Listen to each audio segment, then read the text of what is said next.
Hello, I'm Nate, aka B-Tier Mutineer, and today, as part of my B-Tier guides for Dragon Age Origins Awakening, I'm going to take you through the build I recommend for a rogue class warrior commander. This will be an archer support rogue using the bard and assassin specializations to buff the party's damage and providing debuffs, utility, and of course damage with archery talents. Just like my build for the warrior Warden Commander, this is meant to showcase your character as a leader who inspires their allies on the battlefield. It's a bit of a weird build too, because unlike most archer builds, it will not use critical chance. Before we get into the build, I'll take a moment to say a special thank you to my members. I appreciate all of you so much, and you're all amazing. If you want to support me, subscribing and joining as a member would help a lot, but only if you want to. I'm always grateful, even if you just like the video and maybe leave a comment. Back to the guide. First, I have a few gameplay and bug fixing mods I recommend. If you've watched my previous Awakening guides, you know the main ones, but I added some Awakening specific ones too. Feel free to skip to the next section if you already know the list, don't use mods, or play on console and can't use mods. Dane's fixes many bugs related to combat and implements missing item properties. It has extra quality of life improvements and balance adjustments too, but it's completely modular so you can copy what you want and ignore everything else. If you use Dane's fixes, get more detailed tooltips too because it adds detailed descriptions for all abilities and item properties. Advanced Tactics fixes issues with follower AI and implements more options to choose from in the Tactics menu. Respecification DAO lets you respecialize your characters. While in Awakening you can do this with a consumable called Manual of Focus, the mod adds a respecialization option to Origins, so you could change the Warden's build in DAO before importing them into Awakening. Manuals of Focus are only available after you complete the first mission of Awakening. The mod also allows you to do a partial respec, meaning you only reset attribute and ability points but keep specializations as they are.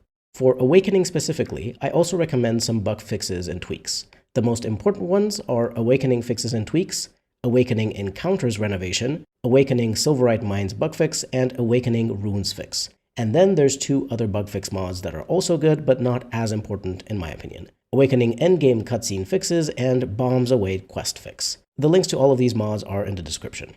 With that out of the way, let's get into the build. Here's a quick overview of the build since there are a few things I need to mention. First, I will not assume anything about your Warden, so whether you are importing your existing one from Origins or making a new Orlesian Warden in Awakening, you'll be able to follow along. This is a rogue archer build, so if you're importing your Warden, they should be an archer. But even if you're missing some of the starting abilities I recommend, don't worry, you can respecialize the Warden after the first mission by buying a Manual of Focus from Haren, or respecialize at any time, including in Origins, by using the Respecification DAO mod if you're playing on PC. Because the level of your Warden can vary, for the starting skills and abilities, I will recommend things for a level 18 character, since that is the level that the Orlesian Warden starts at. If your Warden is already higher level, you can just pick some extra things from the recommended skills and abilities lists and follow along from there. This build focuses on damage and utility. Because you're a ranged damager, your defensive capabilities will be low, but you'll be quite far from enemies most of the time, so you should be fine. There are, however, a few defensive talents you can get to ensure your Warden is safe, even if they're in danger during a fight in close quarters or against a boss. But of course, most of the danger will be taken care of if you have a good tank in the party, such as Justice. For the Bard Song that buffs your party, you want to have a good Cunning score, but you also want to invest into Dexterity for your own damage and the Accuracy ability, which gives you huge buffs based on Dex. Because you want to apply debuffs to enemies as much as possible, you will actually use the Rapid Shot Sustained to increase your attack speed. Rapid Shot makes your basic attacks unable to crit in most cases, so for your gear you will not care about any bonuses to crit chance or crit damage. Instead, you want direct bonuses to damage, dexterity, and cunning for the most part.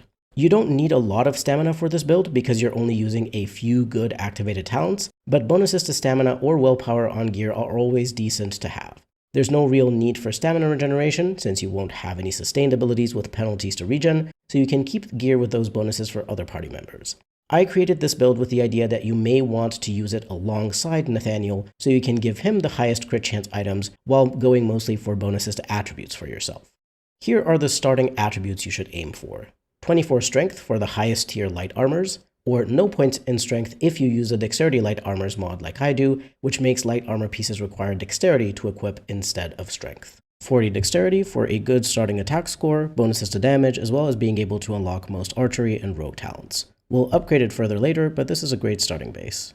20 willpower for a solid starting stamina pool. The rest of your points should all go into cunning since you want to have a very high score for your Bard Song of Courage that buffs the party. For a Human or Legion Warden at level 18, my starting cunning was 31.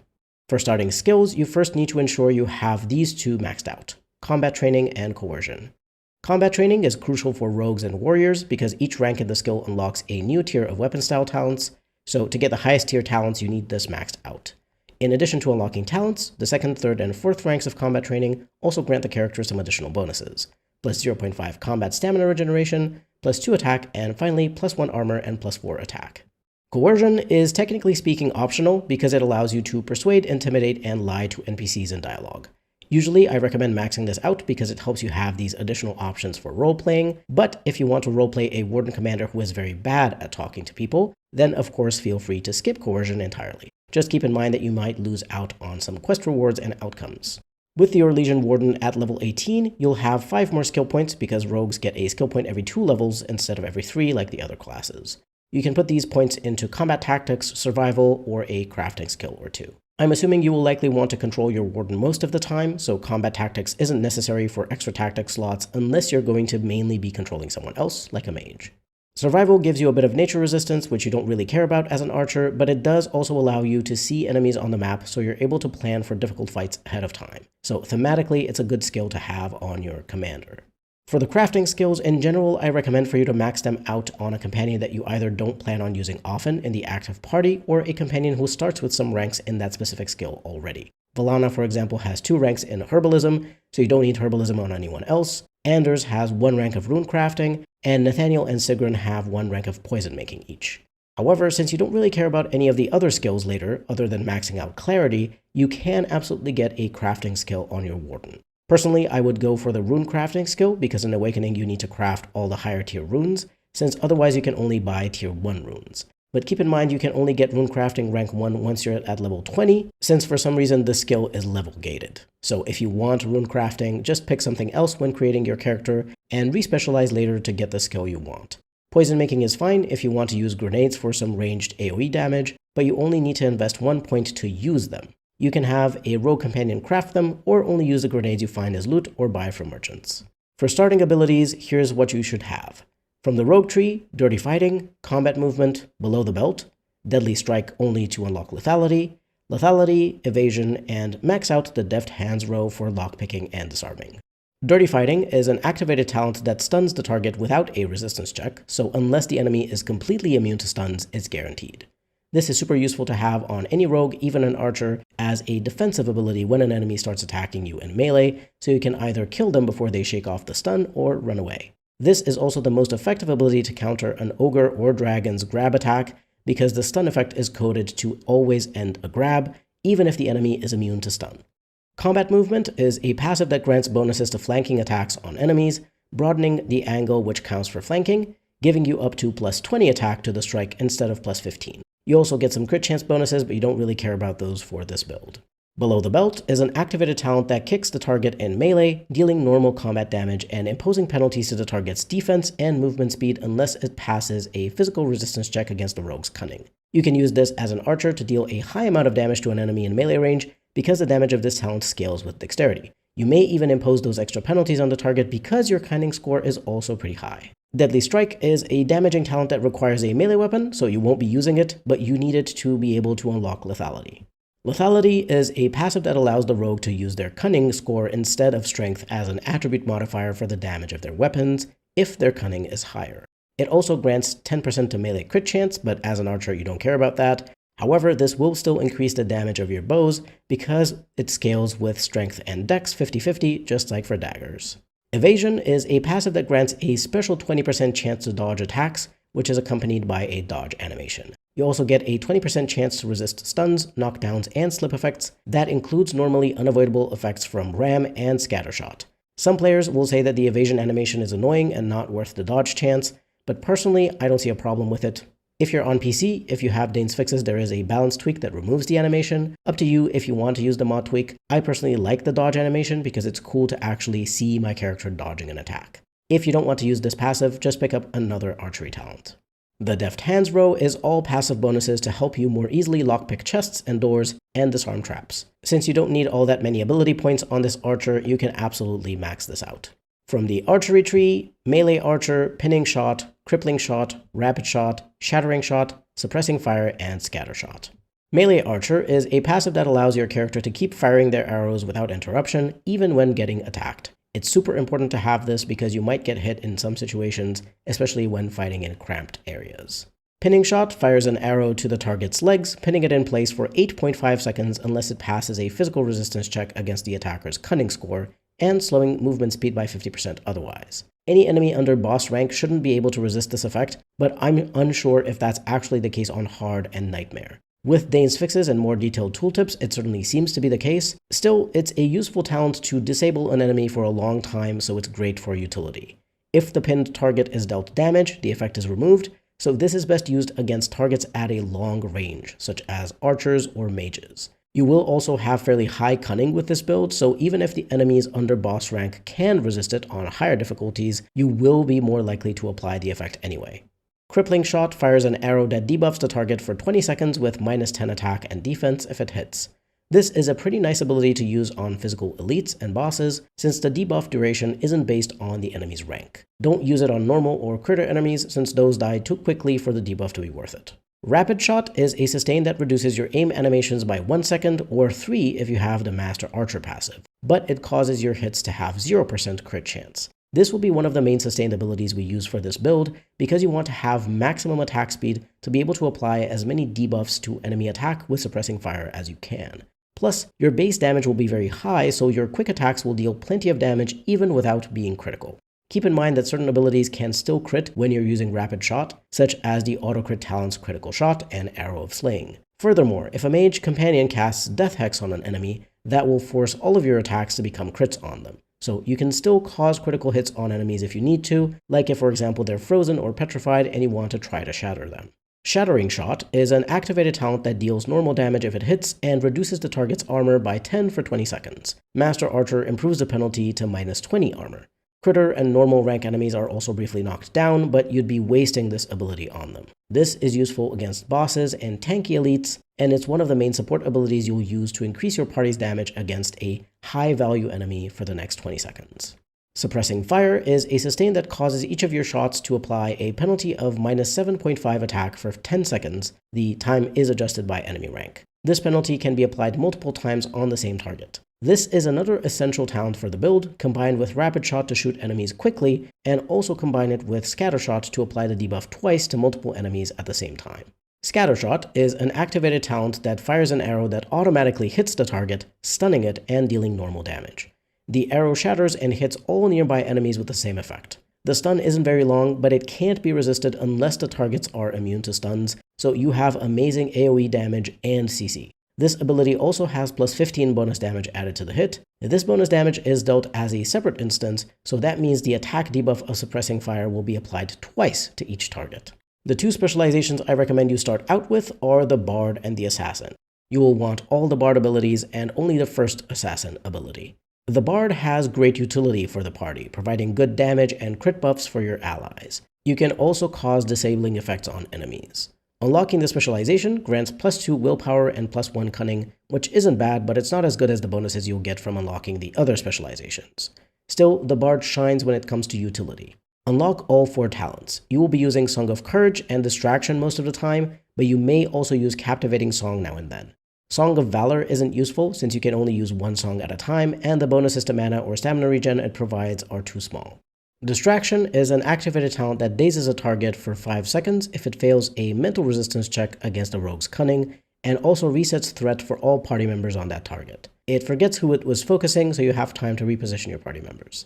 It's nice to have to protect your archer from a dangerous enemy if they end up attacking you, or maybe to use on a boss just in case you can apply the daze effect to make them easier to kill since they won't be able to move or use abilities for 5 seconds. Song of Courage is a sustained talent that grants the entire party bonuses to attack, damage, and critical chance, which scale with the rogue's cunning. This will help your melee characters and archers because staff attacks don't get any of these bonuses, so for this particular build I recommend only using one regular mage, aka a mage with a staff, and if you have a second mage then make them into an arcane warrior so that they can get bonuses applied to their melee weapon. I'll explain my recommendations a bit more in detail in the party composition section. Captivating Song is a sustained that stuns enemies in a 4-meter sphere around the rogue for 3 seconds unless they pass a mental resistance check against the rogue's cunning. This effect repeats every 4 seconds. Continuing the song doesn't drain any stamina, but the drawback is that the rogue can't move or take any other action while singing. This is a weird ability that I only recommend using when you're fighting in an enclosed area like hallways or small rooms, or if you're fighting a boss enemy. You can debuff the boss first with Shattering Shot and apply Mark of Death, then activate Captivating Song to try to keep stunning them while the rest of your party kills them. Similarly, against a group in a small area, you can debuff them and damage a bunch of them with the Suppressing Fire plus Scattershot combo, then get close to the group and activate Captivating Song to keep them stunned while your party cleans them up. The Assassin is mainly a specialization for a melee damager since most of its abilities provide bonuses to melee attacks. However, it provides utility with the first ability, which is essentially a damage buff for the whole party. Unlocking the specialization grants the rogue +2 dexterity and +2.5% melee crit chance. Obviously, you only get something out of the dex bonus, but dex is great for archers.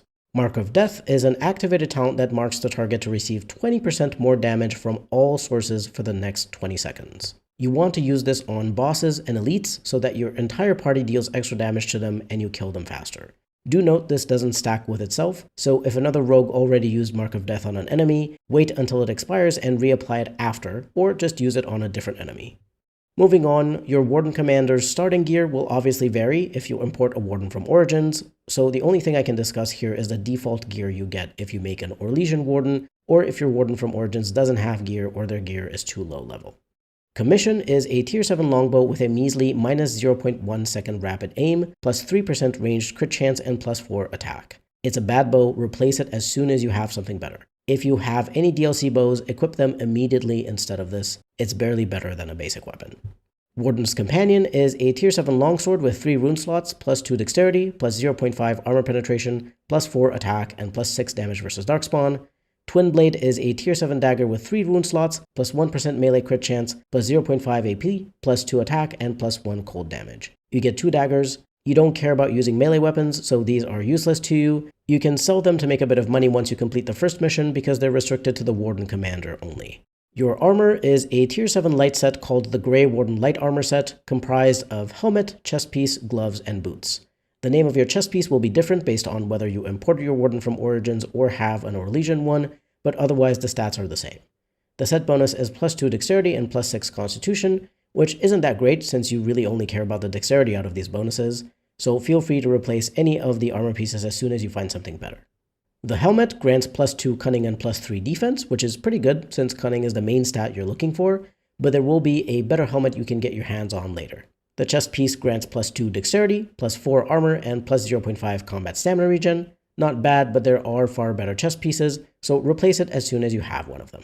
The gloves grant +4 attack. They're the worst out of the set. Replace them ASAP. The boots grant +2 armor and +5% dodge chance. You ideally want more bonuses to dexterity and cunning if you can find them, so the boots should also be replaced once you have something that grants attribute bonuses or offensive stats. The starting accessories are pretty bad. Fencer's Cinch is a belt that grants +4 attack. You don't really need bonuses to attack since you will have a good attack score from dexterity, and later the accuracy sustained, so replace it as soon as you can with a belt that has actually relevant bonuses. Warden's Oath is an amulet that grants +2 constitution. You don't need to be tanky with this build, so get a better offensive amulet ASAP. Ring of the Warrior is a ring that grants +2 strength and +2 dexterity. It's decent, but higher bonuses to dexterity or cunning are better. Silverleaf is a ring that grants +1 cunning. At least it's a useful attribute, but +1 is barely anything. Replace it as soon as you have something that grants +2 or more to dex, cunning, or any bonus to all attributes. Overall, the Rogue Warden Commander gets worse starting items than the Warrior, but Rogues are kind of better than Warriors without gear, so it evens out. You'll be able to get good items later, don't worry. Moving on, here are the recommended attributes. A minimum of 50 dexterity, but you could get up to 60. A minimum of 50 cunning, but I'd recommend about 60 as a base depending on how high level you are. Optionally, increase your base willpower to 25 to 30 to have a bit more stamina to work with. No more points are needed into strength. In fact, after you unlock the Legionnaire Scout specialization and get the passive that grants +10 to strength and constitution, you can respecialize your Warden and only put 3 points into strength. You'll be durable from the Constitution bonus, and with the plus 10 from the passive, you'll reach the total 24 strength needed to equip the highest tier light armors. This will save you 10 attribute points that you can put into Dexterity and Cunning instead. If you still have more points to spend because you reach a high level, then keep putting points into both Dexterity and Cunning. You need a lot more Cunning to see proper increases to Song of Courage, so since this is a support build, I will recommend that you put 1 point into Dexterity and 2 points into Cunning after you reach the minimum scores for both. Moving on, here are the recommended skills. Max out Clarity. That's it. Clarity increases your character's stamina or mana by 25 points per rank for a total of 100 when maxed out. Useful for all characters because it will allow them to use their abilities more often before they need to drink a stamina draft or lyrium potion. Other than this, you can put your skill points into anything you'd like. Stealing isn't super profitable in Awakening since there aren't that many NPCs to steal from, and stealing in combat is a chore. The crafting skills are fine, Vitality is okay for some extra health, and maxing out Survival is good if you want to see all the enemies on the map. Combat Tactics is useful if you want to mainly control a different party member and let your Warden act in combat on their own. Moving on to recommended abilities. From the Rogue tree, unlock Heartseeker, Ghost, and Weak Points. Heartseeker is a melee-only talent, so you only want to get it to unlock the other two. Ghost is an activated talent that grants the rogue a 100% dodge chance for the next 15 seconds. This means any attack that requires an attack roll to succeed will not hit the rogue. It's a pretty good defensive talent, though there's a better one from the Legionnaire Scout specialization that makes you completely immune to damage. Still, because you need weak points anyway, you might as well have this as an option if your archer is attacked in melee and Strength of Stone is on cooldown. Weak Points is a sustained talent that applies an on-hit effect to the rogue's equipped weapons, which increases all the damage taken by the target by 5% for the next 5 seconds. The debuff doesn't stack with itself, but you can reapply it and it will refresh the duration. This is particularly good when combined with Scatter Shot or Burst Shot to a lesser extent, because it will apply the debuff to multiple enemies at once. Obviously, 5% is a pretty small damage increase, but it does matter especially for higher health enemies like elites and bosses. So you will want to keep this sustained. However, note that in the base game, this effect isn't properly implemented, so only use it on PC if you have Dane's Fixes.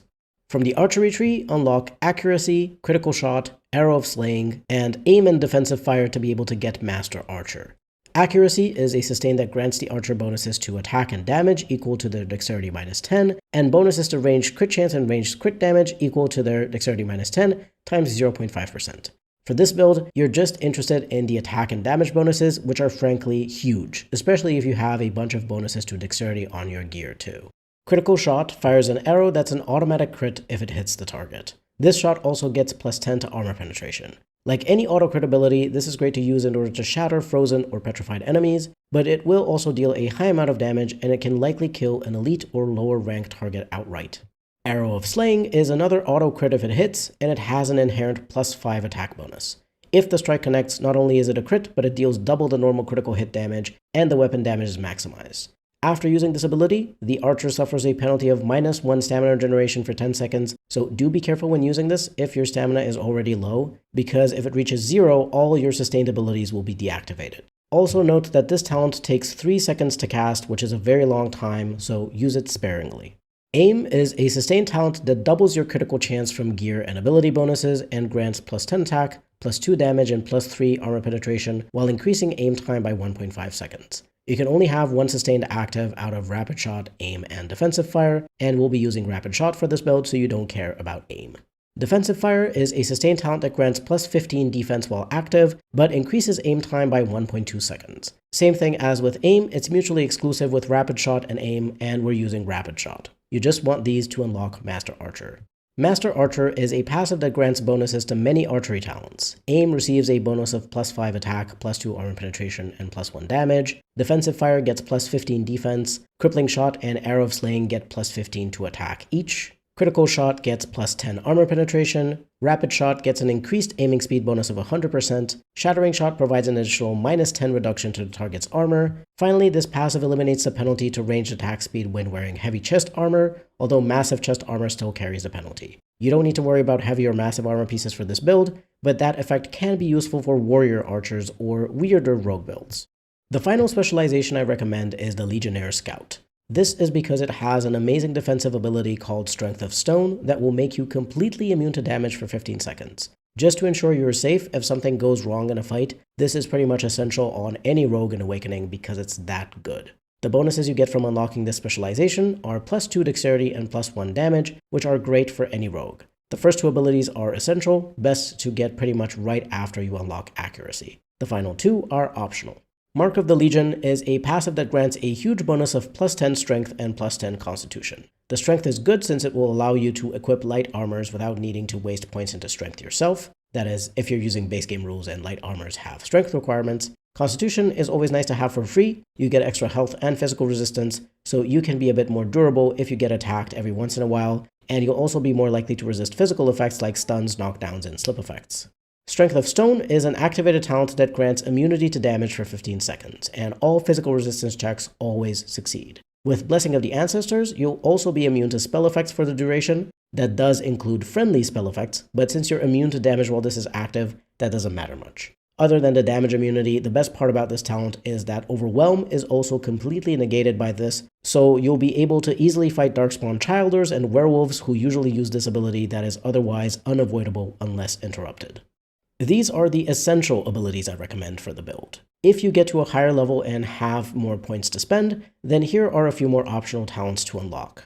From the Archery tree, Arrow Time and Burst Shot. Arrow Time is a sustained talent that reduces the movement speed of enemies by 20% within a certain range of the archer while this is active.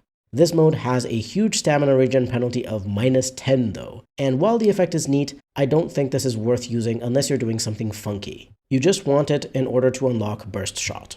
Burst Shot is an activated talent which shoots a special arrow that deals damage equal to about 150% critical damage on the target. The arrow then shatters, inflicting half the damage to creatures within 3 meters of the primary target. Friendly fire is possible, so be careful. Despite this being supposed to be a crit, it isn't actually one, so you can't use it to shatter frozen or petrified enemies.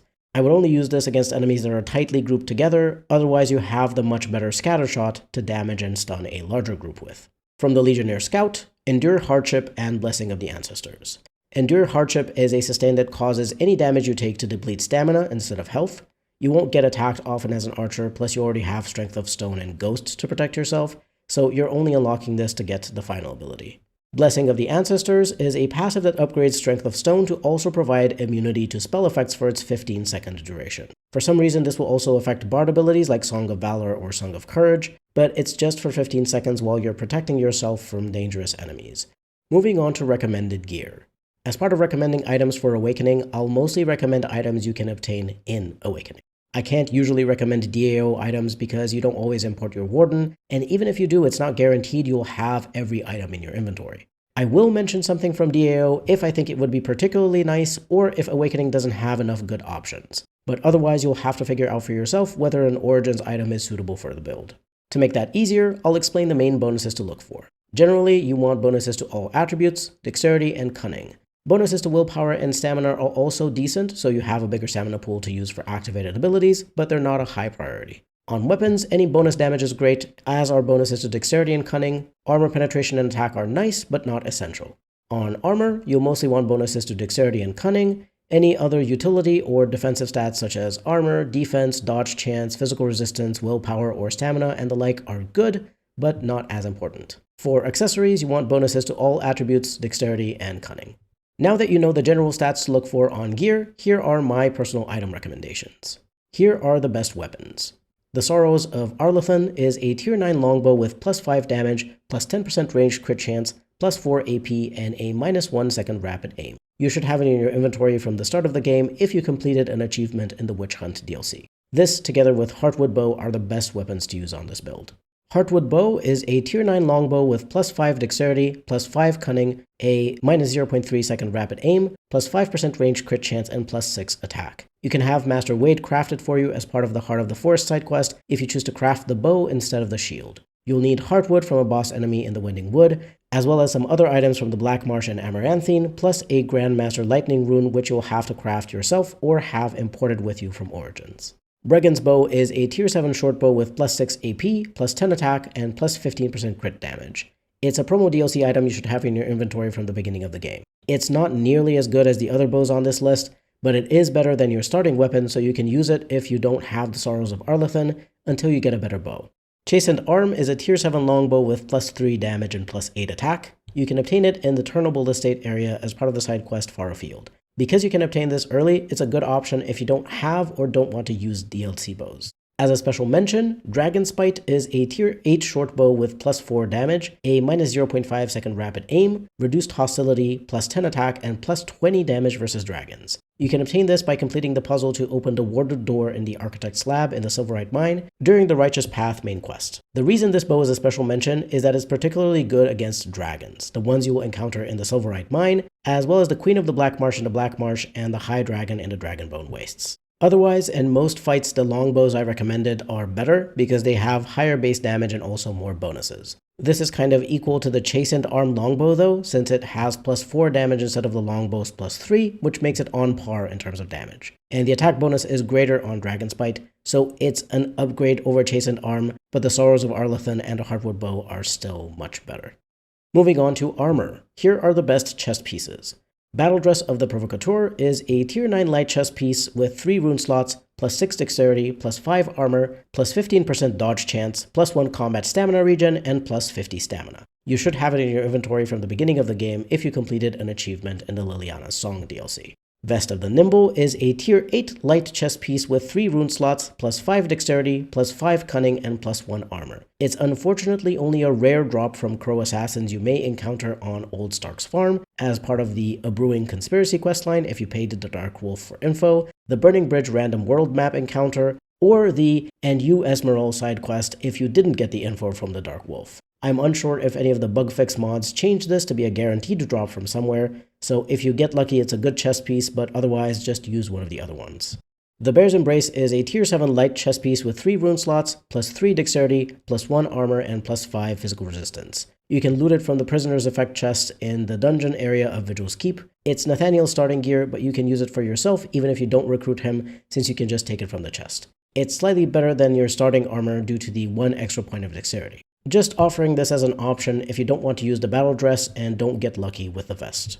If you're importing your Warden from Origins, then there's one other chest piece that's slightly better than the battle dress but not as good as Vest of the Nimble. The Felon's Coat is a tier 7 light chest piece with plus 6 dexterity, plus 9 defense, plus 4 armor, plus 1 combat stamina regen, and plus 15 physical resistance. You can buy it in Origins from Haren after completing 3 main quests for almost 89 gold. It's also apparently a possible rare drop in Awakening from the Smuggler leader during the side quest Law and Order, but I personally never got lucky with it in any of my playthroughs.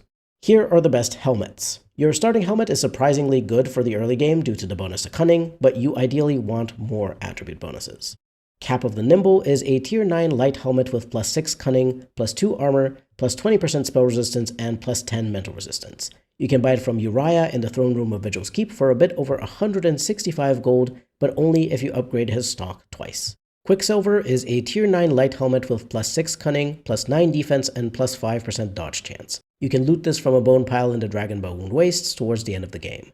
If you didn't have enough money to buy Cap of the Nimble or didn't want to, then this is a great free helmet to equip late game.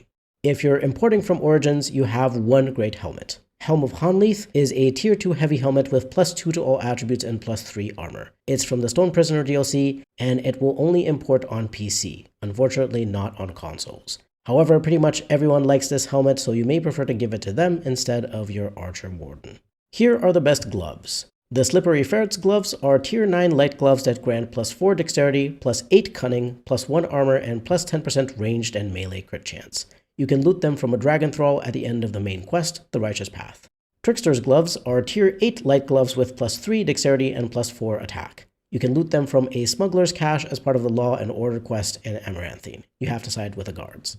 Finally, ornate leather gloves are tier 7 light gloves with plus 2 dexterity and plus 1 armor. You can loot these from the dungeon of Vigil's Keep from the chest with the prisoner's effects. They're Nathaniel's starting gloves, but you can use them whether you recruit him or not.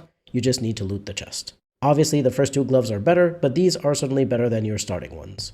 Here are the best boots. Wolf Treads are tier 9 light boots with plus 3 dexterity and cunning, missile deflection, and plus 6 defense. You can loot them from an Avar sarcophagus in the Avar Deep Crypt in the basement of Vigil's Keep during the quest The Wraith's Vengeance after you find all the keys. There's also apparently a chance for it to drop from a Crow Assassin during the Burning Bridge random encounter, but don't count on it. Black Blade boots are tier 9 light boots with plus 4 dexterity, willpower, and cunning, and plus 8% spell resistance. They're supposed to drop when you kill the High Dragon in the Dragonbone Wastes, but they're bugged in the base game, so you'll only be able to obtain them if you have the Awakening Fixes and Tweaks mod I mentioned earlier. If you don't have these and you're importing your Warden from Origins, then Silverhammer's Tackmasters are pretty good for the early game, tier 1 to 7 light boots with +2 dexterity that you can buy from Bodan in the party camp.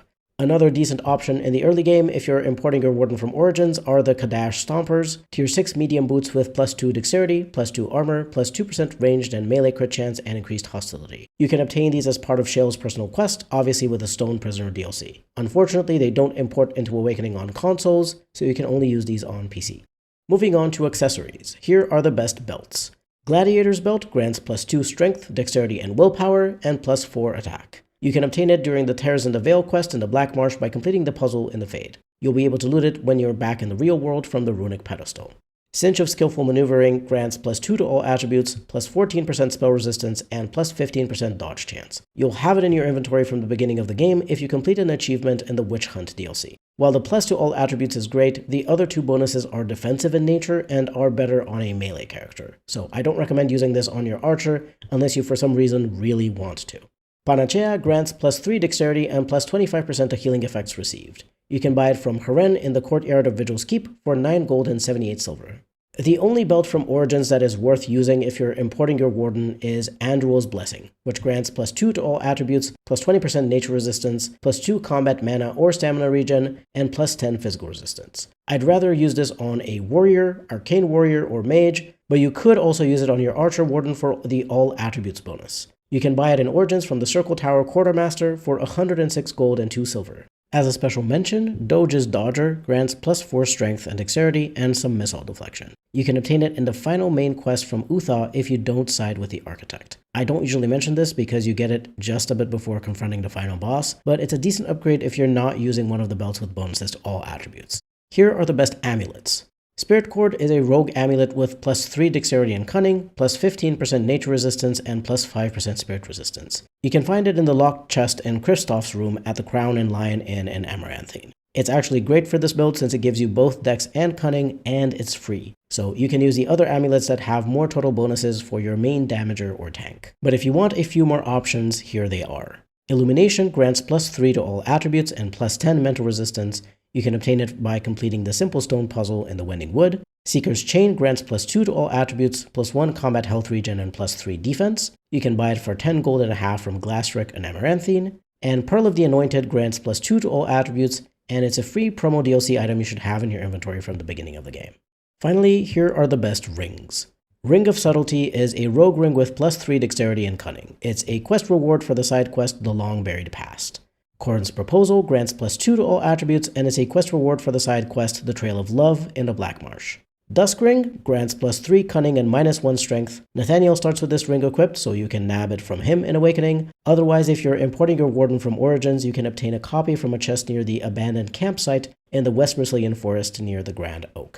Ring of the Warrior grants +2 strength and dexterity. It's one of the starting rings for a Rogue Warden in Awakening, and also a starting ring for Oghren, so you can steal one from him if you so desire. Personally, I prefer the rings that grant all attributes, or dex and cunning, but this one's decent enough. If you're importing your Warden from Origins, you can also obtain a copy by following the Drifter's Cache quest in the Deep Roads. The best ring from Origins for this build is Key to the City, which grants +2 to all attributes, +4% spell resistance, and +10% to healing effects received. You can obtain it by completing the side quest The Key to the City in Orzammar by finding some codex entries in the city. This is one of the best rings in the game for most characters though, so you'll have to decide who should equip it if you do have it. For runes and consumables, there's not very much you need as an archer.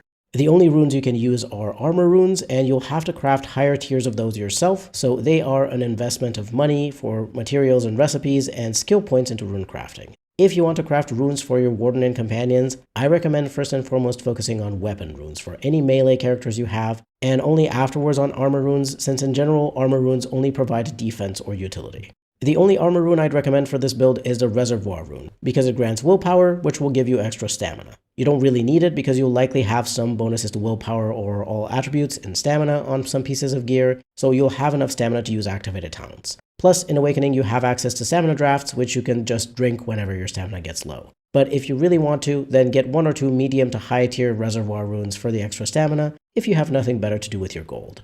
In terms of consumables, you mainly just want to use health poultices if your health gets too low, and stamina drafts if your stamina gets low and you want to use a talent. You can let your stamina regenerate over time if you don't particularly need to use one of your important abilities in that moment.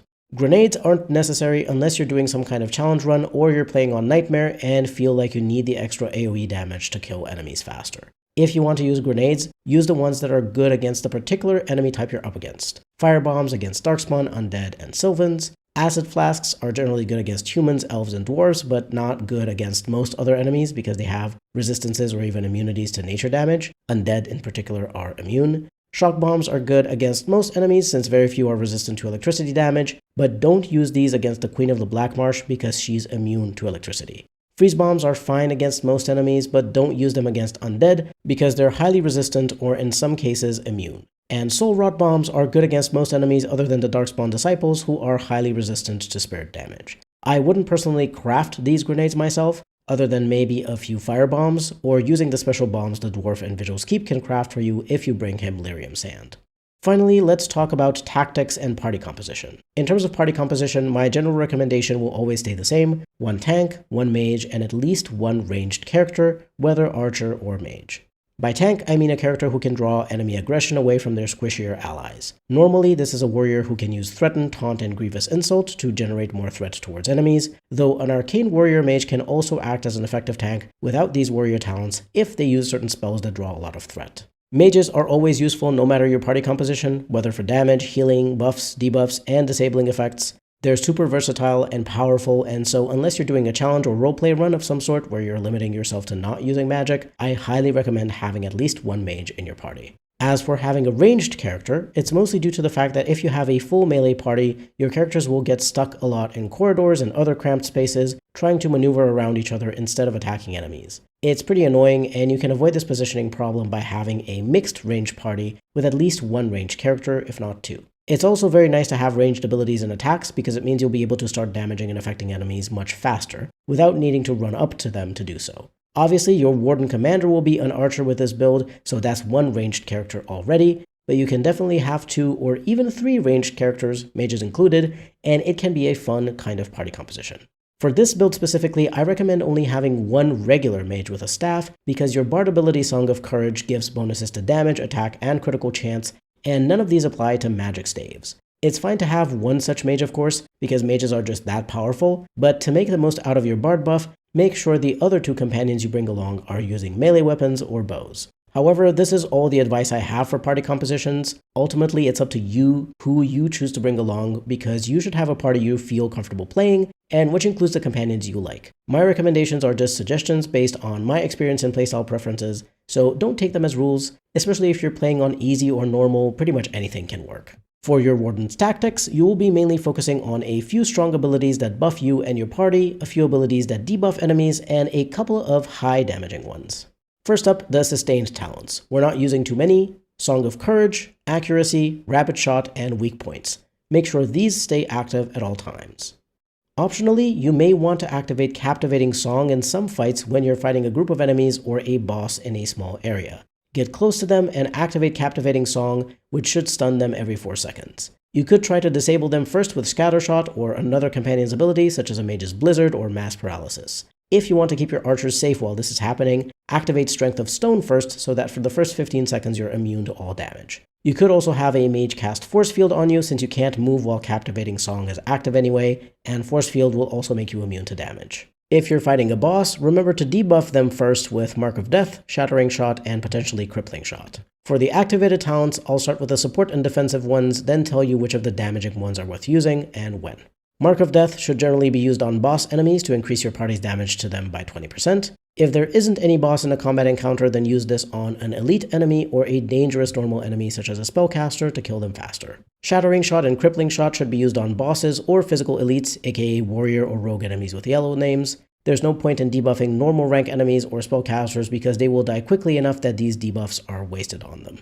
Pinning Shot should be used on a dangerous ranged enemy you want to disable for a while until one of your allies can get to them to attack and kill them. Remember that the pin effect will be removed if the target takes damage, so only target them with this talent and then switch your archer's target to someone else so that you don't accidentally damage them yourself and remove the effect. Dirty Fighting is a defensive ability to use if your archer is being attacked in melee, so you stun the enemy and are able to either kill them or move away. You can also use this to interrupt an ogre or dragon's grab attack. Distraction can be used defensively either on an enemy attacking your character or an enemy attacking another squishy party member. You can also use it offensively on an elite or boss to try to daze them for a few seconds so that they stop moving and attacking, because that will make them easier to kill. But the damage bonus from Mark of Death and the armor debuff from Shattering Shot will generally be better to use first. It's better to keep a disabling effect until you need it. Strength of Stone makes you immune to damage and immune to the Overwhelm ability, potentially also immune to spells if you upgraded, so this is something you will use if your character is in grave danger, usually if they're being attacked by an elite or boss rank enemy, a mage, or an enemy who can use the Overwhelm ability. Ghost gives you a 100% dodge chance, which isn't nearly as good as a damage immunity from Strength of Stone, but you can still use this if Strength of Stone is on cooldown and you're being attacked by a dangerous warrior or rogue enemy, since at least their avoidable attacks and abilities will be dodged. Moving on to the damaging abilities. Scattershot should be used when you're fighting a group of enemies with at least 2 or 3 other enemies within range of the initial target. It doesn't really matter who you target, since all the enemies within range up to 10 will be hit by the ability. Remember that Scattershot can also briefly stun enemies, so that's very useful if you want to protect an ally who's in danger, being surrounded by enemies for example. Burst Shot should be used against an enemy who is clustered together with at least 2 other enemies. Try not to use it when there's allies in melee range of that enemy, because they will also be damaged. Below the Belt is more of a defensive talent for your archer to use when they're being attacked in melee. You can try using this first on the enemy attacking you, and if it doesn't kill them, you can stun them with Dirty Fighting or activate either Ghost or Strength of Stone to protect yourself. Critical Shot and Arrow of Slaying are auto-crit abilities that you should only use on elite or boss rank enemies or on spellcasters to try to kill them quickly. You can also use these on elite and lower rank high priority enemies who are frozen or petrified for a chance to shatter them. But use them sparingly, especially Arrow of Slaying, which takes 3 seconds to use. Critical Shot only takes 1 second, so it can be used more often. But Arrow of Slaying I'd really only use if Critical Shot is on cooldown and you really need to kill something fast. So as a quick summary, you'll be auto-attacking elites and bosses to impose penalties. You're also targeting elites and bosses with your debuffing talents and Mark of Death, which buffs your party's damage. You can also CC or disable enemies for a while with a few talents. Your AoE talents can also target normal or critter enemies to try to take multiple of them out with one ability. And of course you have your Sustained Bard Song providing bonuses to the party, Accuracy providing bonuses to your character, and Rapid Shot making you attack as quickly as possible to apply the attack debuff of Suppressing Fire and the extra damage taken penalty of weak points. Remember to use a health poultice if your health gets too low, and a stamina draft if your stamina gets too low. But that's pretty much in terms of the tactics. The build is fairly simple. In conclusion, this build for a support archer is pretty interesting to play because unlike a crit-based build, you do actually use your activated talents more often to debuff or disable enemies. I honestly find high crit archer builds kind of boring because you don't really do much. You just sit back and shoot at enemies, see a big number appear and kill them, rinse and repeat. At least with melee crit builds, you get to move around the battlefield, and with backstab rogues, you position yourself favorably and all that. So I find this active playstyle of the support archer to be far more engaging and fun. I hope you'll also like this build as much as I do, or at least find it interesting. Of course, remember that you don't need to only use this build on your Warden Commander. You could absolutely use this on Nathaniel, or on a respecialized Sigrun if you want her to be an archer. I hope you found this build guide for an Archer Rogue and Dragon Age Origins Awakening useful. If you enjoyed this, stick around for future guides and other videos I plan to make about Dragon Age and other games I care about.